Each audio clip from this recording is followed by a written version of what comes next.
Thank you again for joining us. I want to welcome you. This is SUU's Continuing Academic and Enrichment Communities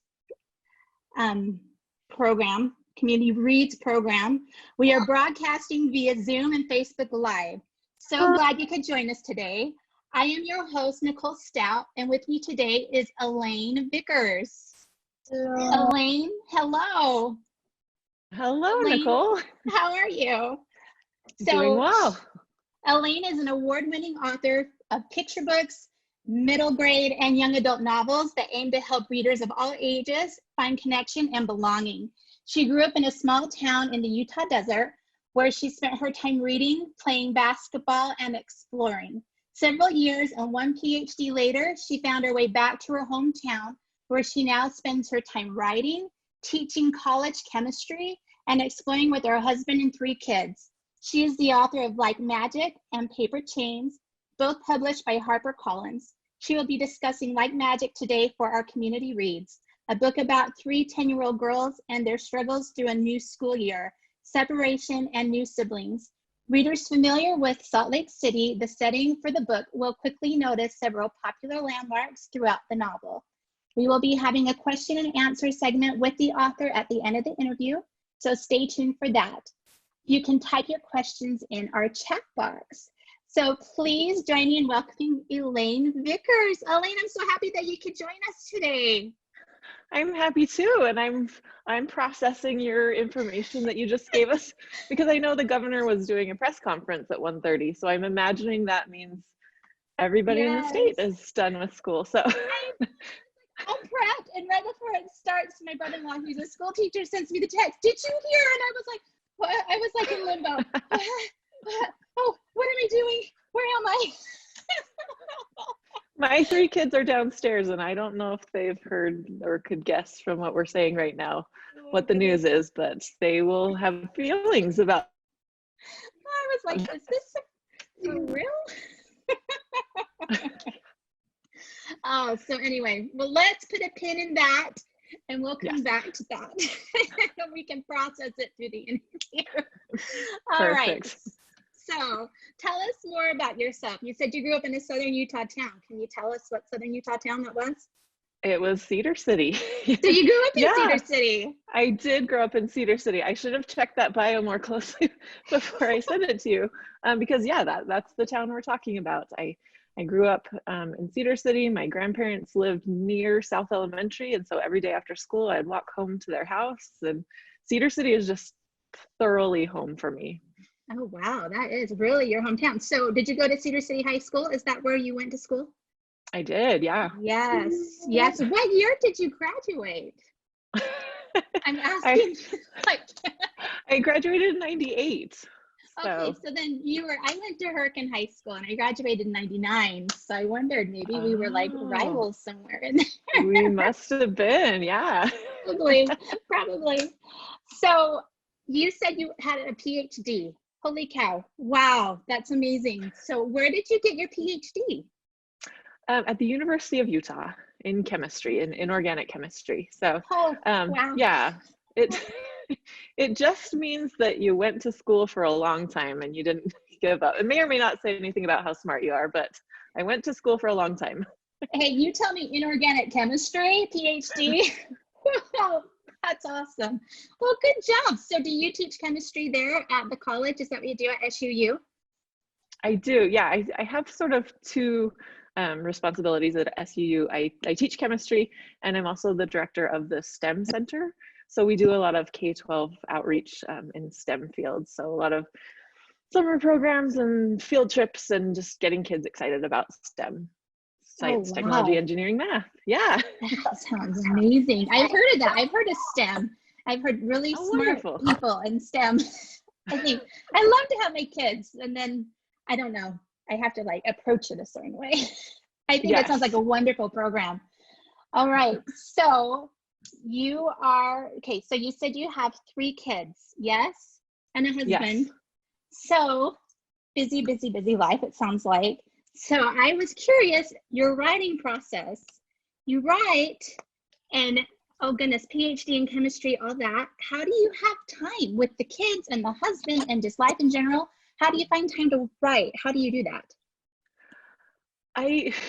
That's a good question. And I used to give a different answer than I give now. The answer that I used to give, that's still true, is that it's sort of a seasonal thing. I write a lot in the summer. I take half a Saturday whenever I can, and I just sort of fit it in the cracks, which is true. But I think a really important part of the answer to acknowledge is that I'm able to write because I have a lot of help. My parents live in town and are amazing. My husband is really supportive. I have teaching assistants who grade my labs. Like, I really have to acknowledge that I'm able to write because I have a lot of help, and that is something that I want to never take for granted. I'm really grateful for all of those people. And another way that I have help is, last week you did an interview with Rosalind Eves, who is part of my writing group, and just the writing community just supports each other so beautifully. So yeah, part of the answer is I fit it in wherever I can, and part of the answer is I'm really lucky to have a lot of help from a lot of directions. Oh, that's awesome. It takes a village, doesn't it? Yes, whatever the pursuit is, if it's writing a book or raising a kid, it takes a village. You're absolutely right. It does. It totally takes a village. So, when did you decide to be a writer? Like, has this been something that you've always wanted to do, or is it something that kind of came on later in life? That's a great question. For a while, I felt like I was sort of doing it wrong. I think we all go through life feeling that way at different times, because I would listen to interviews of other authors and they always knew. And I have the book we're talking about today, Like Magic. Yes, show us the book. So my author bio in this book says she always wanted to be a writer and a teacher, except when she wanted to be an architect, an artist, a pediatrician, a judge, or a famous actress. And I think that's the more honest truth of it. I always did want to be a writer, but I always wanted to do so many other things too. It wasn't until Rosalind reached out to me almost 9 years ago and said, "Hey, I'm starting a writing group. Would you like to join?" It wasn't until then that I started to take that dream seriously and really wanted to be a writer, and was also willing to do the work. Oh, awesome. Hey, could you show that book cover again for us? Give us a nice little view of your book. Oh, yes. I love it. That is so beautiful. Did you have a hand in that cover at all? Oh, I love that question. Because no, you don't really often, if you're going with a traditional publisher, one of the big five in New York, you don't often have a lot of say in that. So they send you what they think the cover is going to look like, and you can give a little bit of input, but mostly you're supposed to say that you love it. And luckily, I loved it from the very beginning. This illustrator is Italian. Her name is Sarah Knott, and she's amazing. And a lot of the time, illustrators, since they're just really busy, they will say, "Tell me what the book's about," and I'll do the illustration. Just give me a little brief summary. Sarah, although English is not her first language, Sarah read the whole book with her English dictionary at her side so she could really understand the girls and get them just right. So I feel like I hit the cover jackpot. I think they did a really, really nice job, and I love her illustration. So. Oh, wow. I love that story, and that would be such a personal thing to have your story, and it kind of advertises it for you and it presents it in a way. So for you to love your cover, that's awesome, because I'm sure there's a lot of authors out there that probably aren't too thrilled with the covers they picked. And I've seen that on different novels where they'll change the cover of it after so long. So I wonder well, I have thought it was just a beautiful cover. I just love that. So another question I wanted to ask you, was writing this book easier or harder than you thought it would be? It was a lot harder. There are like beautiful moments when it's fun and it feels you're in that state of flow. It was muted for a second. I know. I was like, what happened? Yeah, there are moments when it feels easy and natural, but overall it's not. I feel like that's still my answer, is writing a book easier or harder than you expect? And somehow it surprises me every time. It's still hard, and I think you forget. I think it's a little bit like moving. Like every time we move into a new house, I think, I remember how hard it was. And then I realized I didn't. Like, I'm never doing this again. This is way harder than I thought it was going to be. But then in the end, it's worth it. So it's a little bit like that. It's always harder than I think it's going to be. Kind of sounds like childbirth to me. Exactly. You got to give yourself enough time in between. Just some time. I had to forget what it was like, and then I could do it again because it's so worth it. It is, yeah. Things you can compare. Very much like that. Stuff too. Yes, yes. So, yeah. Well, since I brought up kids, what do your kids think of you as a writer? Do they think it's just awesome that their mom's an author? Do they read all your books? So I have a 12-year-old, sorry, they just had birthdays. I have a 13-year-old, a 15-year-old, and an 8-year-old. And the older two have read both of my published books. My 15-year-old son has read my next book that's going to be coming out next spring. And my youngest hasn't read any of them, I don't think. And I've been thinking about that because she's definitely at the right age. Like, do I dare read this out loud to her, or will I cringe and will I want to go back and fix things? So yeah, they're very supportive. They think it's fun and cool overall. At the right moments. If their friends are thinking it's cool, then they think it's cool. And otherwise, it's just kind of like, well, that's mom and that's what she does. So it depends. That's awesome. That is awesome. So how long did it take you to write Like Magic? Was Like Magic your first novel, or had you written other novels before then? I'd written one other middle grade novel, and that was the novel that I sent out, and that was the novel that got me my agent. And it ended up that no editors picked up that book. It was never published, and I'm so glad. No, it's for the best. Yeah. So Like Magic, my very wise agent, as she was sending this first book out to editors, said, I think the best move right now is to write something completely different. Get your mind off it, focus on the things that you can control, which is such great advice for so many situations in life. You can control what you write next, so write something totally different. And that's what I did, and that became Like Magic. So it took me, to answer, I think, the initial question, it took me about 4 months to draft it initially, that first messy draft. And then about a year after to revise it before it sold. So what genre and what age group would you suggest for Like Magic? The target age is maybe 7 to 12 years old. Looks like inside the cover it says 8 to 12, so somewhere in that range. The characters themselves it's the summer before 5th grade, so they're probably 10 years old, but yeah, anywhere in that age range. I've had a friend who read it to her kindergartner, and I've had a friend whose 90-year-old grandmother loved it. So I don't like to limit it too much, but right, it's for all ages. There you go. All ages to enjoy. So what inspired you to write this story of Like Magic? So there's wise advice out there to limit your time on social media, which is true, but I actually got the idea from this book from a social media post. I'm going to grab a prop for a second. Ooh, okay. I have a table full of random things that I may or may not need to show. So I love props. So they're the best. The very first idea for this story came from just a tweet that I saw. There was an agent or an editor, I can't remember, who said, who had a link to an article and said, this would make a great middle grade book. And I clicked on the article, and it was from the New York Times blog.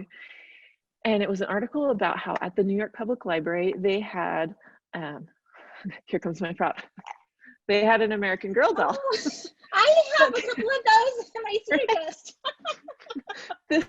This is the knockoff version that I actually can afford for my children, but they had an American Girl doll that they were loaning out to kids. And as a kid, I always wanted an American Girl doll so much, and I never had one. And so I thought, oh, wouldn't that be such a magical thing to go to the library and be able to take this doll home? So the book was originally written with a doll as sort of the central thing, and the girls were going to this library and they were taking the doll home, and they would slip little notes in its apron pocket and take it back. And if you read Like Magic, you will notice there's no doll anywhere in the book. I was gonna say, somewhere along the line.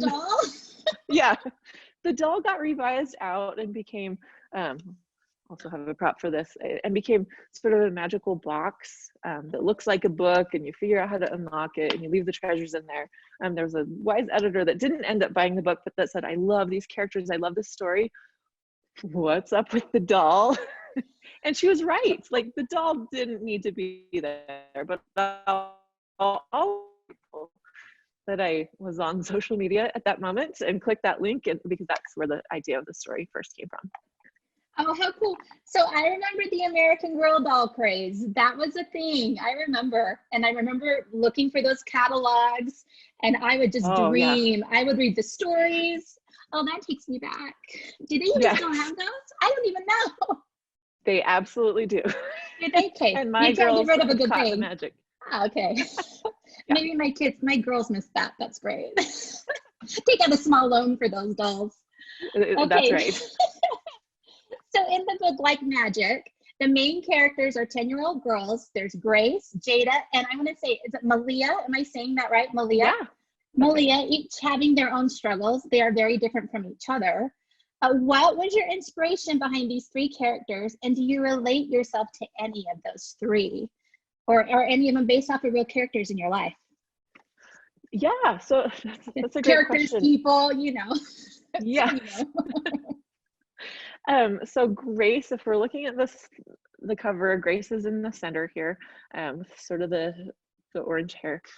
Grace is the most like me. I think she has a little bit more exaggerated form of something that I struggled with a little bit as a kid. She has some anxiety and some selective mutism, where she talks in certain circumstances and then just finds herself unable to speak in other circumstances. Mine was never as severe, but I remember just going weeks at school without actually saying anything, and when I was called on, I felt very nervous about that.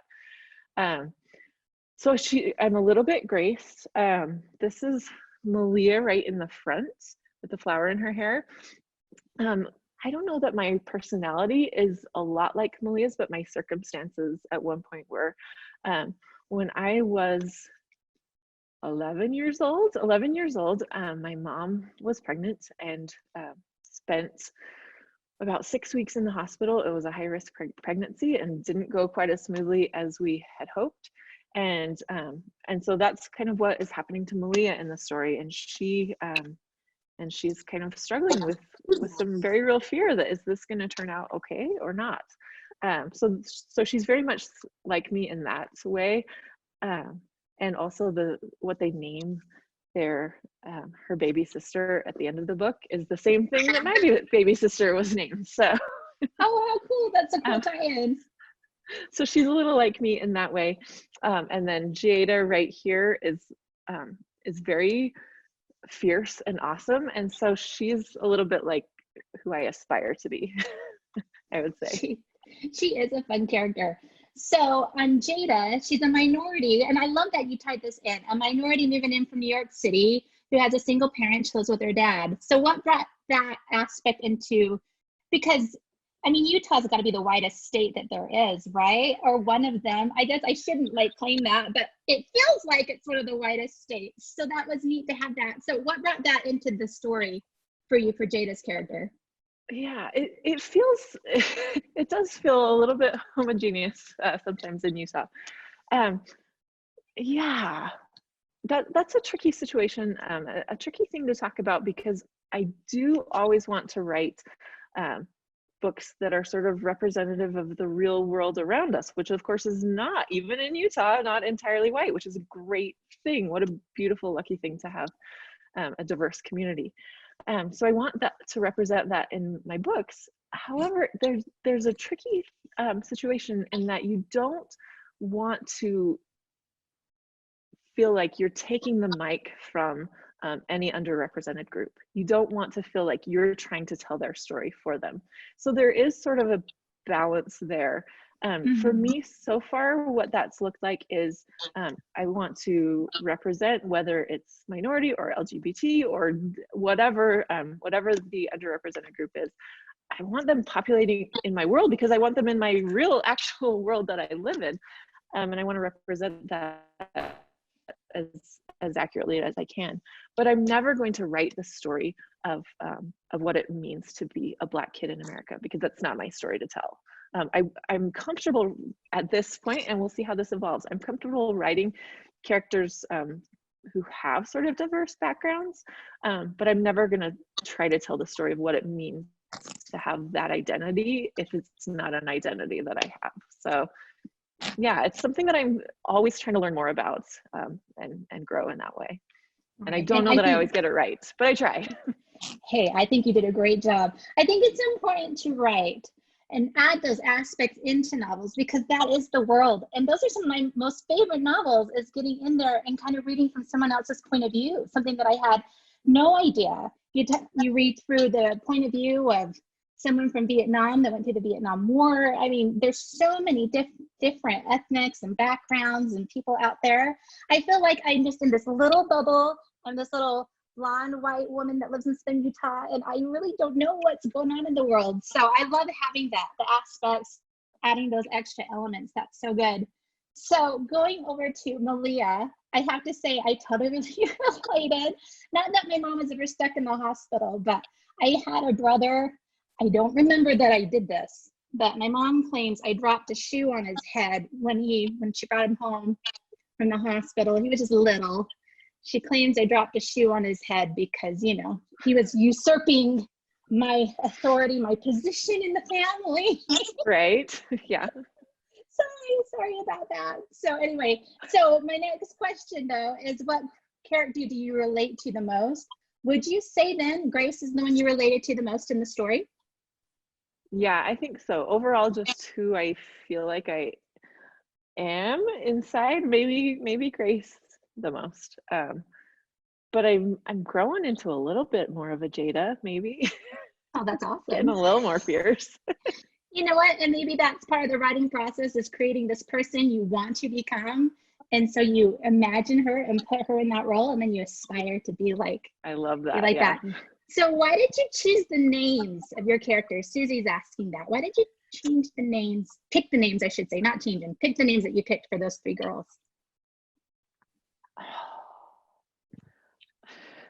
So great. I'll show you Paper Chains as well. So Paper Chains is the next book. And this is Katie and Anna, and those are the main characters. So we have five girls here, 5 girls' names, and I have 2 daughters. And there was a longer list of names than I actually have daughters, of names that we really love. So some of them, especially Katie and Grace, those were like on the final list for both of my daughters, and then they didn't quite match the kid. So sometimes it's, what names do I really, really love, but I never got to use them for actual children. Yeah, mostly it's just names that I love that feel like they fit, that feel like they fit the character. I don't really have any great stories like I named them after this person in my real life. I haven't really done that yet. Yeah. Actually, I like, in my young adult novel that's coming out next spring, there is a coach that's named after somebody in my life, my great uncle that was a coach for years and years. So that's the first time I've ever named somebody after someone from my real life. That's cool.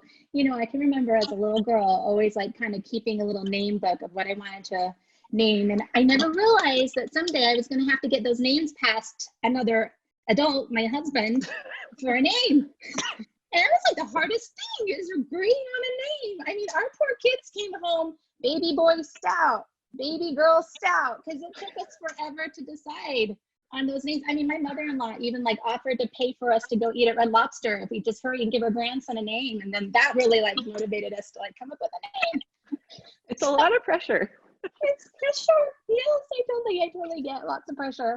So the setting of the book takes place in Salt Lake City, which I thought was fun. I always loved reading and seeing the place in Utah name, because that doesn't happen very often. But it takes place in Salt Lake City at the Salt Lake City Library. It is where the 3 characters go to find solace, information, and a safe haven. And I loved reading it because it made me want to go take a day trip and go take a look at the Salt Lake City Library, because I've heard good things about it. But, you know, everything's closed right now, so I can't. But what prompted you to have Salt Lake City be the center of the novel and also the Salt Lake City Library? Do you have like a special connection with it? I mentioned I went to grad school up at the University of Utah. So I lived in Salt Lake City for a few years. And that was right when the Salt Lake City Library was under construction. So I got to watch it being built. And it just looked amazing.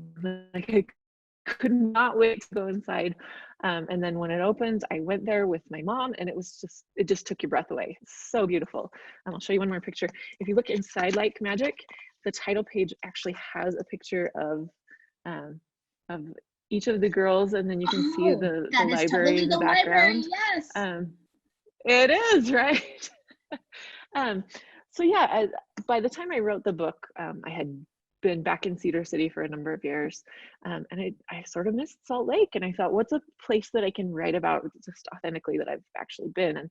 And by that point, I knew that there was going to be a library that was central, a central location, an important place in the book. So I thought, well, what better place than that gorgeous Salt Lake City Library? And they have actually been really supportive of the book, and they've had me come up and do a couple of events. So they've been wonderful to work with, and I think they sort of like that there's this book set in their library. Well, it's good advertising for them too. So, yeah. And I have to say, you have a gorgeous library yourself. How long did that take for you to put all that together? I love that. All my life. I am not a hoarder except in that one category. Like I have to have all the books, and I have some ebooks and some audiobooks, but there's something tactile about owning the paper copy. Do you like paper copies better? Is that your favorite? I do. Yeah. I always have an audiobook that I'm listening to as I drive or as I fold laundry or whatever. So I do a lot of audiobooks. And don't let anyone tell you that they don't count as real reading, because they do. They do. I'm with you. Yes, they do. Yes, for studies have shown for high imagery text, you actually get more from an audiobook. So, but yeah, there's something about the paper book. So just all my life, birthdays, holidays, my parents had this great tradition of when we would go on a trip, we would find a bookstore and they would let each of us choose a book. And so it's just kind of been a collection that I've been building forever. And now my kids have caught the vision, and so they're getting, whether they like it or not, but they like it. They're getting books for Easter and will like it. They will Arbor Day. Someday. You're gonna love this someday. You're gonna miss this. So another great character in your novel is Hazel the librarian. So she gives each of the girls that special temporary gift, that locked box, that locked book, that's an empty box, that's kind of a treasure chest for them. So was there inspiration for Hazel and from anyone in your life? Was there a librarian that ever had an effect on your life? I feel like my first quasi-librarian was my grandma. And I mentioned that I would walk from South Elementary home to my grandma's house every day after school. And she was sort of the person who would put books in my hands. My parents did obviously too, but I had this sort of magical hour and a half after school each day before my parents were done with work. And she would put books in my hand, and she sort of developed that love of reading for me. So at some point after I had written both of these books, Paper Chains has a character that's very different, but also somewhat similar to Hazel the librarian. Paper Chains has a Russian grandmother called Babushka. And somebody in my writing group noticed, you keep writing these books with magical old ladies. So what's going on? And I think that's my grandma showing up in each of my stories, this sort of magical presence in my life that was just always there. So. Oh, I love that. That's awesome. Hey, would you do me a favor? Would you hold up those books again? And would you point out the characters of each girl on the cover? Who's who? Yes. Okay. So Like Magic has Malia and Grace and Jada. Okay. And then Paper Chains has Katie up here and Anna. And the two books go together. They're what's called companion novels. So not really a sequel, but at the beginning of Like Magic, Grace is feeling kind of lost and alone because her best friend just moved to Boston. And Katie is that best friend that moved to Boston. So it's kind of telling her story. So you'll see a couple of appearances from Like Magic characters in Paper Chains. Oh, that's awesome. So once the girls open that box and there's a quote inside, and I have to say, I just absolutely love the quote. I wanted to type it up and go put it on my refrigerator for my kids to read it, but I just wanted to share it. In that it said, take this treasure, lead one of your own, and remember this truth, you are never alone. So where did that come from? Like, I just love that. That just really spoke to me. Thank you. I appreciate that. Yeah, once we realized that this central object should not be a doll, but it should be something else. That's a doll idea too, though. But yeah, once we realized it should be something else and decided on, my agent and I sort of talked in my writing group back and forth, that it should be a box. We just decided, well, wouldn't it be cool if there was there were a message in the box that sort of told you, what to do. So yeah, I just played around and got some feedback and figured out a little poem to put in there. That's one of my favorite things now too. And anytime I go do author visits at schools, and anytime I do, I have, and if you go to my website, elainevickers.com, you can actually just print this. This is just a wooden box you can buy online. And then if you print these off and just paste them on, you can have your own book box. Oh, that's a little awesome. poem inside. So anytime I do an author visit at a school, I take them one of these and to leave in their library. And I have this hope that maybe there are kids putting little treasures inside the box in their own school library. Oh, I love that. Oh, I bet. Yes, for sure. There's one in Salt Lake City, for sure. That's what I'm thinking. Like, I'm gonna just go with that. They're doing it. Yes. It's not like collecting garbage or something. No, like those geocaches where you open it up and you're like, what is the purpose behind this? No, I bet. Oh, I'm sure there is. So going back to, you had the Paper Chains you just showed. So what inspired you to do a companion novel to Like Magic? So you said that it's a companion novel, so it's the same character that's just mentioned, and then it's her story. So what inspired you to make a companion novel to just Magic? So when I sold Like Magic to HarperCollins, it was a 2-book deal. So they wanted me to write a second book for them. And I thought, well, this is great because I already have this other book that I wrote, and they'll just publish that and we're all set. Right. And my editor said, well, we like this idea, but we're kind of thinking maybe you could go a different direction and maybe you could write something that ties in to the first book. So that was actually their suggestion, and it was a lot of fun to do. Initially I was like, but I already did the work, I already wrote this other book. But Paper Chains ended up being a much better book than the book that they didn't want, so it was for the best. Well, and I love the cover of that one too, of Paper Chains. Is it the same lady that did both? Did she do both? Same illustrator, yeah. Oh, beautiful. Yeah, she's wonderful. And I've emailed back and forth with her some, and she's just such a lovely person. So that's awesome. So the 2 books comparatively, which one was easier to write? Which one was the harder one to write? Which one took the longest? Wow, I feel like they were fairly similar. I mean, I guess I was on a little bit tighter deadline with Paper Chains just because it already had a publishing home, and there were deadlines I had to meet. So I was forced to be a little bit faster on that one, but I don't know that it was necessarily harder.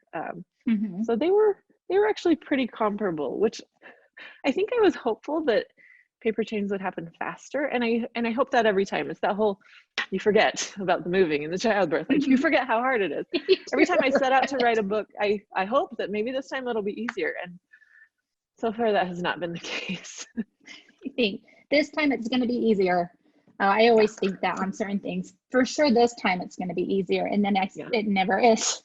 So how long does it take as a whole? So you said there was like a 4-month process where you kind of put it out. Was that like a year then for Paper Chains, like it had been for Like Magic? I feel like the draft happened in about 4 months again, maybe. And then the revision process, it's hard to put a timeline on that, because often you'll draft it and then you'll work on something else for a few months, and then you'll come back to it, and you're sort of cycling through the projects that you're working on. So if I were to just add together all of the time that I actually spent on any given project, I'm not sure what the answer would be, but probably that's about an average 4 months to draft and maybe 8 months to a year to revise. That sounds like dedication to me. Good job. Sticking with some. I try scrapbooking and I'll get going on a project and then I lose interest. So that's good to keep up on that. So going back, you have you said something about a book that you have in editors and stuff. So you have a book that's coming out soon. Do you have a title for that book? Or yes. are you not supposed to say it? No. So I actually have I have 2 more books that will be coming out in 2021. So soon is sort of a relative term, but but my first young adult novel is coming out in next spring, and it's called Fade Away, and it's definitely goes a different direction than these, which I, for example, could give to like my first grade teacher, and like there's everything is happy and good and wonderful. Fade Away is a little bit darker. It deals with some heavier, more difficult subjects, but I think it's gonna hopefully start some conversations that are important to be having about addiction and the pressure that we place on young athletes and young people in general. So that one is coming out in the spring, and then my first picture book will be out next fall with Simon & Schuster, and that one is called Thankful, and it's actually related to something that they do in Paper Chains. So Katie's family in Paper Chains, every year when the first snow falls, they make paper chains, and they write on each link of the chain something that they're thankful for. And then as they count down to Christmas or Hanukkah, they're both Christian and Jewish characters in the book. As they count down to whatever it is they're hoping to that they're going to celebrate, they take one link off each night and read to each other in their family the things that they're thankful for. And when I wrote that in the story, my editor said, "Oh, is this something that you do with your family?" And I was like, "Oh, it's not. I will now. I probably should. I should do that with my actual children, shouldn't I?" So since then, we've been doing that in my family, and then yes, and then it's such a fun thing to do, and we'll write things that seem sort of dumb at first, you know, the little things, like I'm grateful that when I have crisp lettuce on my sandwich or whatever. My kids never write that, they hate lettuce, but the more you concentrate on those little things that you're thankful for, then it makes such a difference. So that's kind of what that picture book is about. The illustrator of that is phenomenal. I'm so excited about her. If you are on Instagram, you have to right now okay, go I'm writing this down. Yeah, Mummy Sam Art, because she is a 3D illustrator, and I should have her book right here. But if you go to Mummy Sam Art on Instagram, she's showing her illustration process for this book right now. And she's a 3D illustrator, so she builds the whole set and draws the characters, and she sets it all up and she lights it, and then she takes a photograph. And that's where the illustrations come from. And it's amazing. So her name is Samantha Cotterill. And yeah, on Instagram, she's Mummy Sam Art. And it just takes my breath away to see what this book is going to look like some first glimpses. So is it Mummy, M-U-M-M-Y? Yes. Am I right on that? Mummy. Yes. Okay. M-U-M-M-Y. Is she British? S-A-M-A-R-T. Mummy? I don't think so. Hot. I haven't actually spoken to her. I love that the English say, well, I should say people over in Britain say mummy. I always love that. I know. I always want to get my kids to call me mummy, because there's something cozy about it. Something cozy about that. Yes. Well, I love that. You know, and what a great idea, even right now while we're stuck in COVID and isolation, to have like paper chains and to put things that we're grateful for. Because, you know, some days I feel great, and other days I'm like, oh, and I know my kids do the same thing. They'll be super happy, great day, no school, and the next they're just depressed. And Yeah. oh goodness. Yeah, it's So that's a hard. great idea. I love that. I just love that. Okay, so we're kind of like running out of time. I can talk to you all day. This has been so fun. It is, yeah. It's been way fun. Well, for me, it's been lots of fun. So, Me too. so really quick, I just wanted to ask you, what are you currently reading? What are what's your favorite book? What's your favorite series? What do you enjoy reading? I can tell you can enjoy reading. Like, I see you practice what you preach. I can see that where you're sitting. Yeah.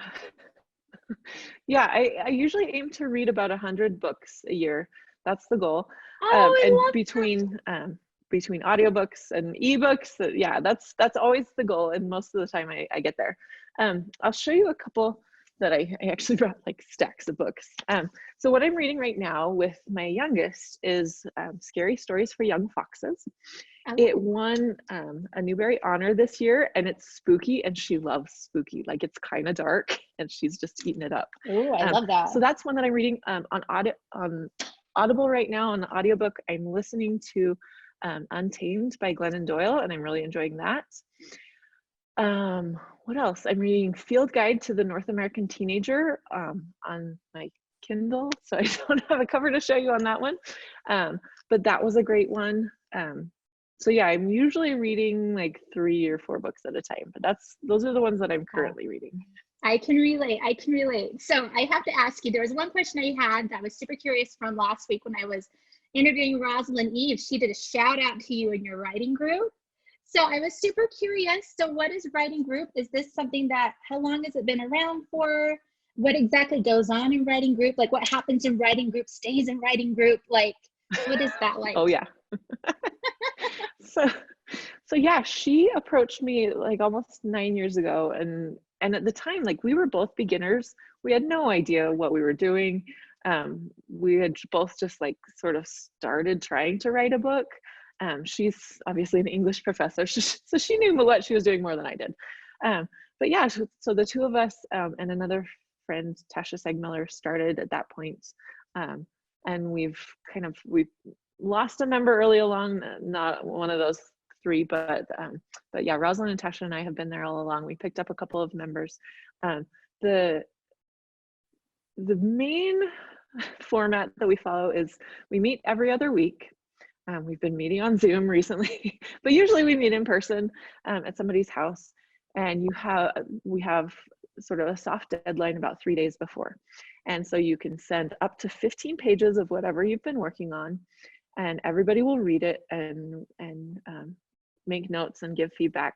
And then we'll meet in person and talk about each person's work for about 20 minutes.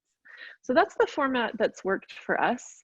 And it's just been so wonderful, just not only the friendship that we've developed, but also, I don't know that I would have finished any of my books if I didn't have like that support team, and also those deadlines. The deadlines are really motivating. Like, well, I'm going to be reading their stuff, so I should hurry and write something so that I have something to submit. So I think for anybody who's thinking of writing a book, that community piece is so key, because writing a book can feel really hard and lonely. And but if you have that community, that's huge. Oh yes, that is so huge. That is so neat that you have that. I mean, any hard feelings by any critiques or anything? Probably not. You probably just have to have some tough skin. Just be like, they love me. It's okay. You do have to have a tough skin. Like, you're never going to get better unless they tell you what's wrong, right? And we all know this. And most of the time it's great. And every once in a while, like, we don't actually have a safe word, but every once in a while, somebody has to say, okay, thank you. I think that's probably enough for tonight. And that's happened to each of us a time or two. Usually you're just like, bring it on, I got to make it better. But every once in a while, it's a little much. But we always work through it. You had your makeup. You go to Dairy Queen, get yourself some exactly. Ice cream. I've had so much ice cream during this quarantine. And that's ice great. Cream makes everything better. Yes. Okay, well, I'm going to go to some of the questions that we have. If people have any questions, please write in the chat box. Natalie asks, was it hard to get your first publisher? What was your process of getting your first publisher? It it took a while. You'll hear sort of the overnight success stories, and the reason you hear those is because those are not the norm. Very rare. Usually people are writing for a long time and working and going to conferences and getting critiques and just really working on it for years and years before they actually find a publisher. What that typically looks like, and my path is fairly common in this regard, is you write your book and then you revise it and you revise it and you make it the best that you possibly can, and then you send it to literary agents.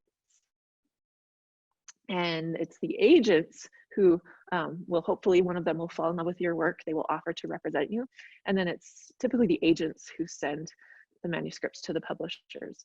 There are other pathways. That was the pathway that I took, and that's what you need to do in 99.9% of cases if you want to be published by HarperCollins, Random House, Simon & Schuster, like the big ones. But there's also a really healthy community out there of independently published authors. Yeah, people have been independently publishing themselves. I see that. Is that like a big thing now in the world? And does that work? It is. Yeah. And there are some books that are just really outstanding. It's a great pathway. There are some genres for which it works better than others. If you are trying to write for kids, which is what I always wanted to do, it doesn't generally work as well because there are so many gatekeepers between you and the reader. Kids are generally given books that are recommended by librarians or teachers or parents, and they're not as likely to find these independently published books. So I would say if you're wanting to write for children, it's going to be harder if you publish independently, if you just publish it yourself. But for other genres, especially romance and I think increasingly young adults, you can reach those readers directly, and so it's not as crucial to go through the traditional publishing route. So typically you write the book, revise the book, make it the best you can, send it to agents. An agent falls in love, and then they represent you and they send it to the publishers. So it's kind of like a long process. Your middleman. Yeah, because how would you even begin to know? Yeah, I figured that. I figured you have to have someone who knows the ins and outs. Because I wouldn't even begin to know how to even do something like that. So really quick, someone's asking, what is the name again of your illustrator of your books, of those beautiful books of yours? What was the name again? What is her name? Samantha Cotterill. Sam, okay. And I can't remember if it's 2 T's or 2 R's. Cotterill. But it may be 2 R's. And you say she's from Italy? Is that right? So sorry, Sarah Knott that illustrated these covers is from Italy. Okay, Sarah Knott, that's what I meant. Okay. Yes, Sarah, sorry. No, you're good. They're both. Sarah Knott, and it's just N-O-T. N-O-T, and she's from Italy, yes? S-A-R-A-N-O-T. You should go over and go visit her. I should, right? And I can write that off. Write it off as a business expense. Business expense. I would love to go to Italy. Oh, I would love to too. Well, someday we'll all be able to go. Exactly. It's our house. All right. Well, just really quick, I want to ask you one last thing. We're kind of running out of time, but what have you guys been doing? So you are a teacher. Have you been teaching from your home during this, your college students? And then you're a stay-at-home now mom trying to get your kids. Like, how are you juggling that? How's that going? How are you staying sane? How's that going for you? So, some days are definitely better than others. Yeah, it's been an adjustment. And I think we all, whether it's me or my bosses at the university or my students or my kids or my husband, I think if we all just grant each other a measure of grace and recognize that we're all doing the best that we can, that seems to have gone a long way. Yeah, so I have been teaching my classes. I've been trying to figure out what to do with all of our STEM programs, our summer programs and everything. I was corrected on something that I mentioned to somebody earlier that I was trying to do this while homeschooling my kids, and someone corrected me and said, no, you're not homeschooling your kids, you're kind of supervising them, but the teachers are still giving you all the content and the teachers are still there supporting. So I definitely want to just shout out to all the K-12 teachers who are doing so much to help our kids keep learning. So yeah, it's definitely, it's been a team effort. With the new announcement, just barely. Surprise. Yeah. I know, I'm still like this. Yay, this is gonna be so fun. We got this. We love this. Say we love better. No, it's all good. We got this. This too shall pass. Yes, I know. Keep hanging in there. This too shall pass, and it will be a distant memory. All right. Absolutely. So, Elaine, this has been so fun talking to you. And seriously, I could talk to you all day. This really has been fun for me. And I'm sure that our audience will agree that Like Magic sounds like the perfect book for that child that may be feeling lonely, especially right now during COVID, really isolated and feeling alone. This would be a really good book. And I mean, and a good book for everybody in general. This has just been such a good, fun book for me. It really took me back to moments where I had lonely moments. I can remember 5th, 6th grade, those are hard years for everybody. And it just really took me back there where I was like, oh, I totally relate with Grace. These are some hard things, especially when you move. And I relate to Jada because I moved when I was young. So anyway, This is a great, great novel. Thank you. And you can get it, I want to say you can get this, the library. Where can we get copies of this book? Yeah, they have copies at, yeah, they have copies at the local library that's closed, and libraries across the country that are closed. But yeah, you can get it on Amazon, on IndieBound, you can order it through local stores. Bullock Drug carries it, not randomly, but yeah, so there are lots of places, Amazon and Barnes and Noble definitely being among the big ones, but yeah, paper copies and ebooks are available wherever books are currently being sold. Wherever books are sold. Yes. Awesome. Well, thanks, Elaine. I so appreciate you taking the time to talk to me today. And thank you, Nicole. Luck. That was fabulous. It was so fun. And good luck with everything, and good luck with that schooling till the end of the school year. You too. Yes, we got this. All right. Thanks, Elaine. Thanks, everybody.